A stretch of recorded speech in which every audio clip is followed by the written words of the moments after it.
to lesson 2.3, which is all about the nose. Now, we have learnt where to put the tongue for it to be in its release state. We call it the tongue hammock. And now we need to know how the breathing works itself into that. So you might have already noticed through the little bit of practice that you've had with the tongue and putting it into its release state, that in order to put it into its release state, the mouth needs to be closed.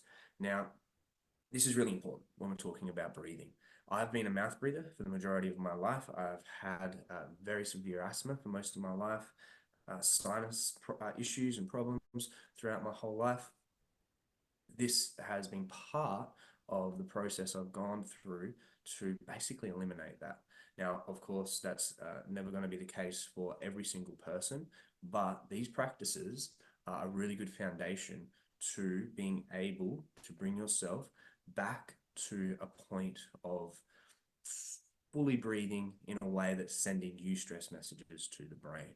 So we've put the tongue in that hammock position, which requires our mouth to be closed.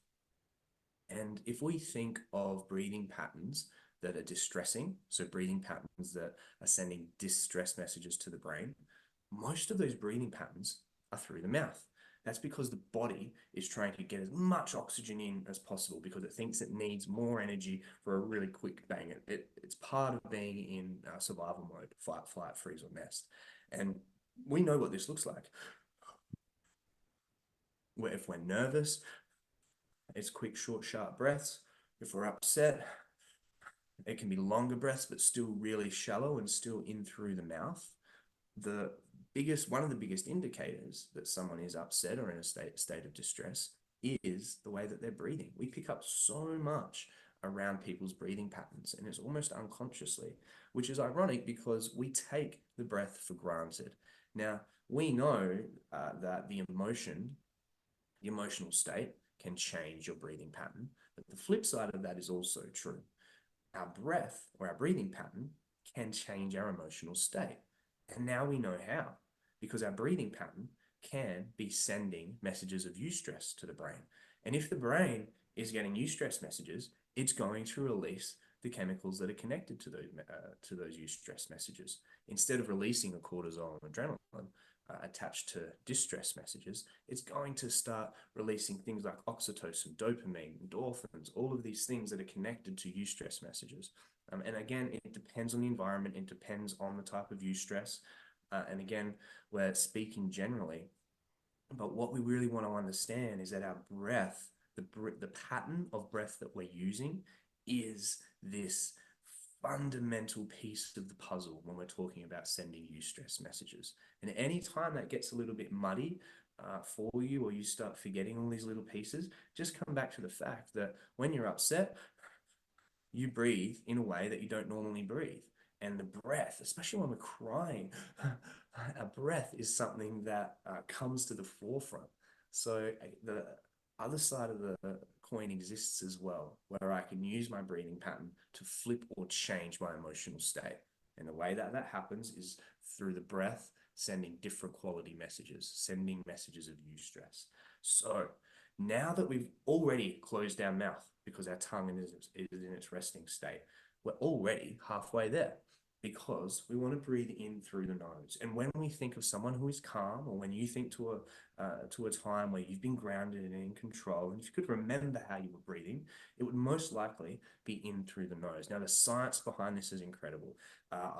As always, there's a link to it underneath this video where you can explore a bit further, but there are so many different reasons to be breathing in through the nose. And if you're like me and have suffered or are suffering hay fever, sinus congestion, asthma, then start practicing these skills because it can help alleviate some of the symptoms that go along with all of those issues.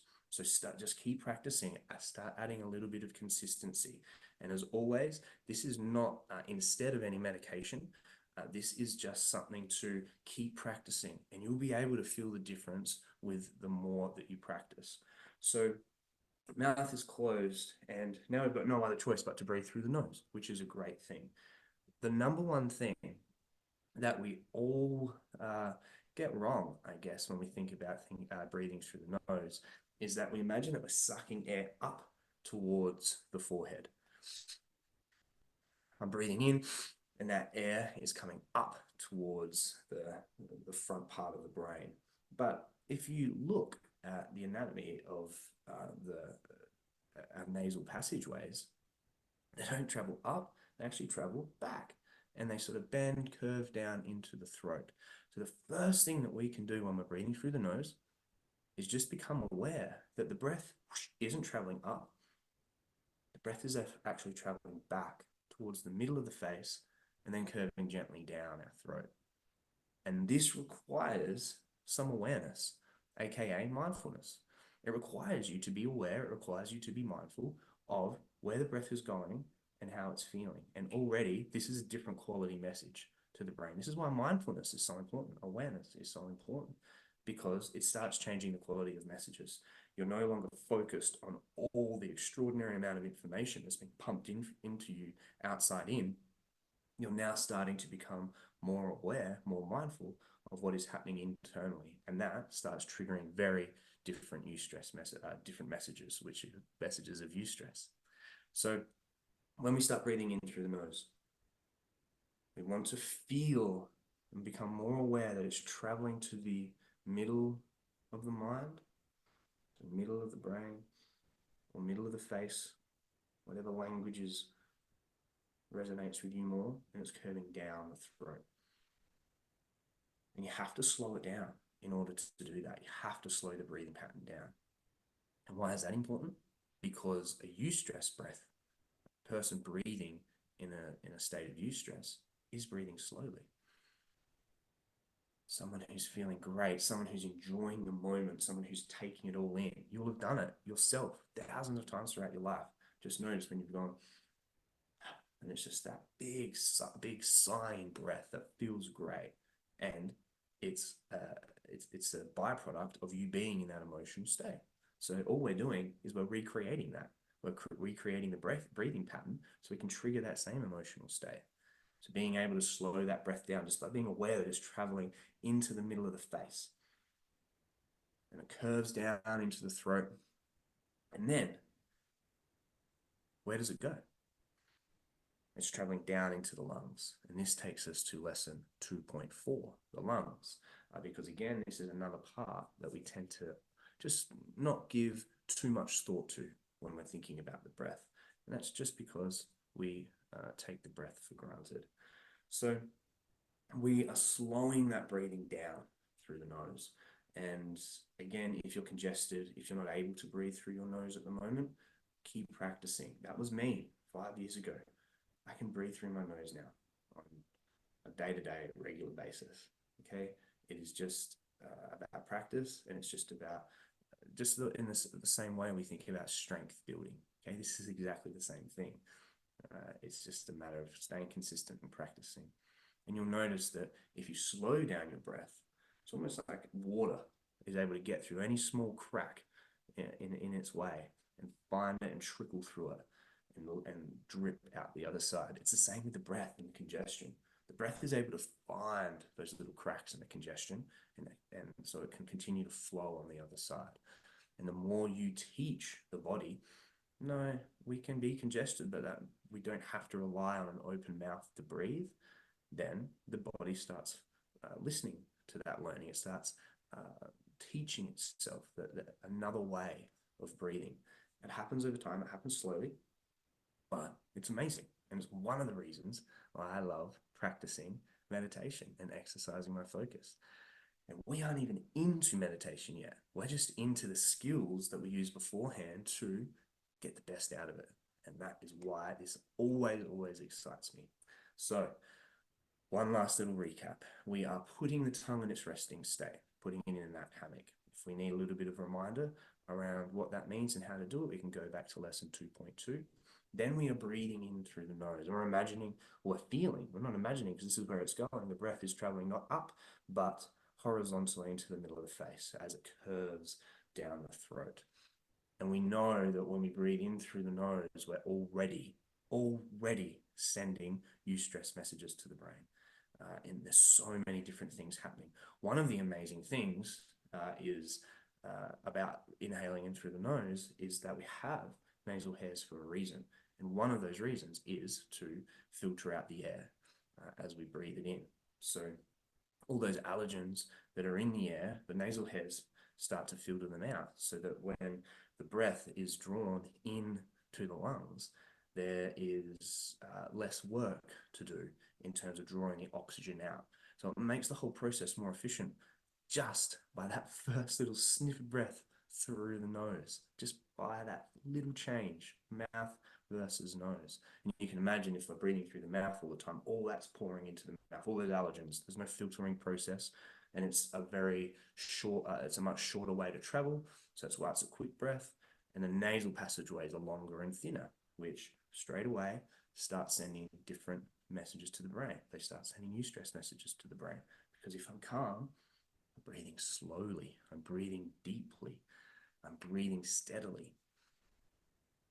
And that is where the beauty is. We can just practice doing this. And these skills that I'm teaching you, they're almost like just little flags along the way. We don't have to remember all these different things. We don't have to try and force our body to do it. Let's just put our tongue in its resting state. Let's just then feel ourselves naturally having to breathe through the nose. And then let's feel the breath traveling into the middle of the face. Now, I don't do this all the time. It's not like I'm constantly trying to remember all these little steps, but it sort of flows now. I'm not consciously thinking of all these lessons. I was at the start, but now because of practice, it just flows. And the body knows that this is how we breathe. And when I notice that I'm not breathing that way, I notice it straight away. Even just doing those few breaths then, it's almost like a light dizziness or a buzziness. And I feel it straight away because I'm not practiced in breathing that way anymore, because I've consciously applied consistency to the skills that you're learning. So let's keep it up. Let's keep practicing. If you need to pause here and just practice the tongue and the nasal breathing for a little while, that's great. If you need to just pause here for a week, that's great as well. All that you need to be concerned with is consistency. So make sure you come back. If you're having a break from the learning, that is amazing, but come back, because consistency is key. And the most important part of this is the meditation, and that is module 3. We are now halfway through module 2, and we are going to start talking about the lungs in lesson 3, and that is about where the breath actually travels to after it curves down. And that's one of my favorite things to talk about in terms of the breath. So I will see you in lesson 2.4. Keep practicing putting that tongue in its release state. Keep practicing that nasal breathing. Okay, I'll see you in the next lesson.